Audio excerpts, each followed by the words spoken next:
Hallo ihr Lieben, schön, dass ihr bei meiner Food Lounge wieder mit dabei seid. Ich habe für euch heute einen ganz leckeren Apfelkuchen und zwar machen wir einen Apfel-Käsekuchen. Viel Spaß! Dafür brauchen wir einen Mürbteig und der hat folgende Zutaten und zwar 370 Gramm Mehl, 130 Gramm Zucker, ein Ei, 175 Gramm kalte Butter, etwas Vanillepaste oder ein Päckchen Vanillezucker. Dann für die Füllung 5 Äpfel, 500 Gramm Magerquark, 250 Gramm Mascarpone, 130 Gramm Zucker, ein Päckchen Vanillepuddingpulver, den Saft einer halben Bio-Zitrone, 2 Eigelbe, ein ganzes Ei, 70 Gramm flüssige Butter und ca. 50 Gramm Mandelsplitter. Ja, wir legen los mit dem Mürbeteig. Dazu geben wir die Trockenzutaten und das Ei in eine Schüssel. Also das heißt Mehl in eine Schüssel, Zucker in eine Schüssel, das Ei und die Butter. Die Butter sollte übrigens kalt sein, so lässt sie sich am besten verarbeiten. Ich habe jetzt hier Vanillepaste noch dazu gegeben, ihr könnt aber auch Vanillezucker hinzufügen. Jo, das Ganze wird jetzt so lange verrührt, bis es anfängt zu bröseln. Denn wenn das so ausschaut, nimmt er ungefähr so knapp, ja nicht ganz die Hälfte davon weg, denn das werden die Streusel. Also das Mürbteigrezept ist für den Boden und für die Streusel.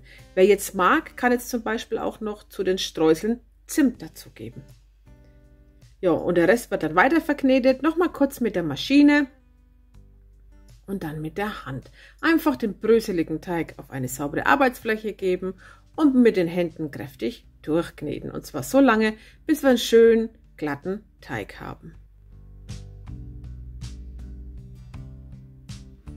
So sah er aus. Der sollte jetzt 30 Minuten kühlen. Hier habe ich meine Äpfel. Hier seht ihr bloß 4, es waren aber 5. Ich habe noch einen dazu getan. Die müsst ihr waschen, entkernen und vierteln. So sah das Ganze aus. Dann bitte den Apfel mit Zitronensaft beträufeln und in den Kühlschrank stellen, weil die müssen noch ein bisschen warten. Jetzt habe ich hier wieder meinen Teig, den rolle ich jetzt aus. Und zwar, ich hatte von der Springform her eine Größe von 24 cm, rollt ihn ungefähr so 30 bis 34 cm aus und gebt ihn dann in die Form. So sieht das Ganze aus. Wichtig ist, ich tue ihn jetzt vorbacken. Stecht mit einer Gabel in den Boden Löcher hinein, so bekommt der Boden keine Blasen. Und dann darf das Ganze gute 10 Minuten vorbacken. Und zwar müsst ihr den Ofen vorheizen auf 175 Grad Ober- und Unterhitze. Dann geht es weiter mit der Füllung. Hier habe ich den Quark, die Mascarpone. Übrigens, wer Mascarpone nicht mag, ihr könnt die 250 Gramm auch durch Magerquark ersetzen. Ich habe den Zucker dazu gegeben, das Vanillepuddingpulver und den Zitronensaft und das Ganze wird verrührt. Jetzt kommen dann noch die Äpfel mit hinein.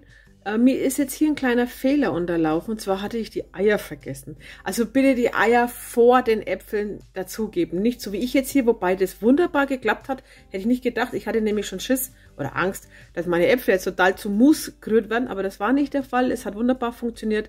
Aber macht es ihr bitte richtig. Die Eier vor den Äpfeln noch mit dazugeben und verrühren. Ja, dann war meine Füllung auch schon fertig. Hier ist mein Boden, den man übrigens ein bisschen auskühlen lassen muss. Und da gebe ich jetzt einfach die Füllung hinein. Das Ganze dann noch schön gleichmäßig verteilen. Und dann kommen die Streusel darüber. Ich mache das immer so, es war ja ziemlich bröselig, einfach so einen kleinen Klumpen zusammentatschen und dann einfach da drauf verteilen. Geht eigentlich ganz einfach. Und je mehr, desto besser.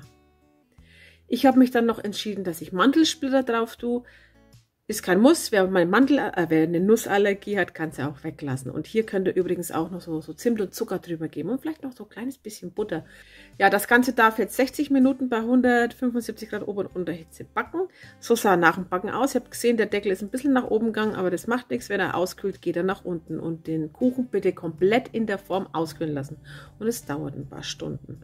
Zum Schluss dann aus der Springform lösen. Ich habe dann obendrauf noch etwas Puderzucker gegeben. Ihr könnt aber auch Sahne aufschlagen und ihn mit Sahne reservieren, ja. Servieren. Und dann ist ein ganz, ganz leckerer Apfelkuchen fertig. Ja, das war's dann auch von mir schon wieder. Ich hoffe, es wird euch gefallen. Wenn ja, lasst mir einen Daumen nach oben da. Abonniert meinen Kanal und wir sehen uns ganz bald wieder. Dann wünsche ich euch noch einen tollen Tag. Bitte bleibt gesund, passt auf euch auf und bis demnächst. Tschüss.